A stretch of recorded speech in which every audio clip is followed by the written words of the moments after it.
Mark chapter 8. Jesus feeds 4,000 people. In those days, there was another large crowd with nothing to eat. Jesus called his disciples and told them, "I feel sorry for the crowd because they have been with me for 3 days and have nothing to eat. If I send them away hungry to their homes, they won't have enough strength to travel, for some have come a long distance." His disciples responded, "How can anyone get enough food in this wilderness to satisfy these people?" Jesus asked, "How much bread do you have?" They said, 7 loaves. He told the crowd to sit on the ground. He took the 7 loaves, gave thanks, broke them apart, and gave them to his disciples to distribute, and they gave the bread to the crowd. They also had a few fish. He said a blessing over them, then gave them to the disciples to hand out also. They ate until they were full. They collected 7 baskets full of leftovers. This was a crowd of about 4,000 people. Jesus set them away, then got into a boat with the disciples and went over to the region of Dalmanthua, looking for the proof. The Pharisees showed up and began to argue with Jesus. To test him, they asked him for a sign from heaven. With an impatient sigh, Jesus said, "Why does this generation look for a sign? I assure you, no sign will be given to it."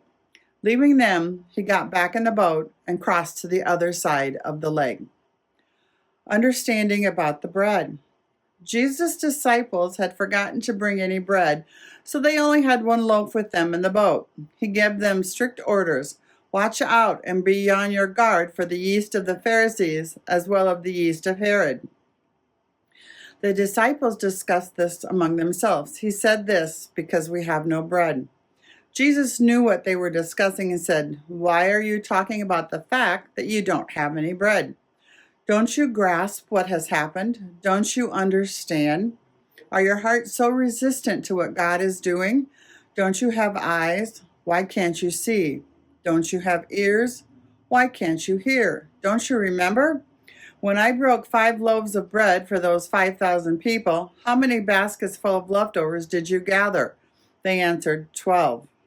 "And when I broke 7 loaves of bread for those 4,000 people, how many baskets of leftovers did you gather?" They answered, 7. Jesus said to them, "And you still don't understand?" A blind man is healed. Jesus and his disciples came to Bethsaida. Some people brought a blind man to Jesus and begged him to touch and heal him. Taking the blind man's hand, Jesus led him out of the village. After spitting on his eye and laying his hands on the man, he asked them, "Do you see anything?" The man looked up and said, "I see people. They look like trees, only they are walking around." Then Jesus placed his hand on the man's eyes again.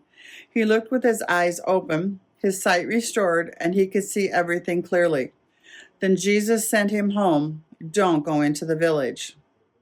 Jesus predicts his death.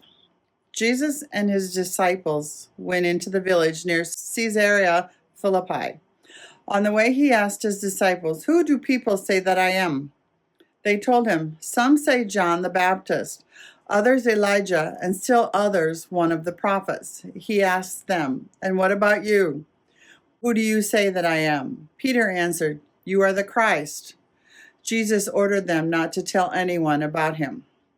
Then Jesus began to teach his disciples, "The human one must suffer many things and be rejected by the elders, chief priests, and the legal experts, and be killed, and then after 3 days rise from the dead." He said this plainly, but Jesus took hold of Jesus and, scolding him, began to correct him.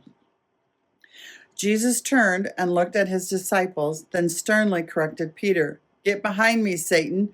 You are not thinking God's thoughts, but human thoughts." After calling the crowd together with his disciples, Jesus said to them, "All who want to come after me must say no to themselves, to take up their cross and follow me. All who want to save their lives will lose them, but all who lose their lives because of me, because of the good news, will save them. Why would people gain the whole world but lose their lives? What will people give in exchange for their lives? Whoever is ashamed of me and my words in this unfaithful and sin-filled generation, the human one will be ashamed of that person when he comes into the Father's glory with the holy angels."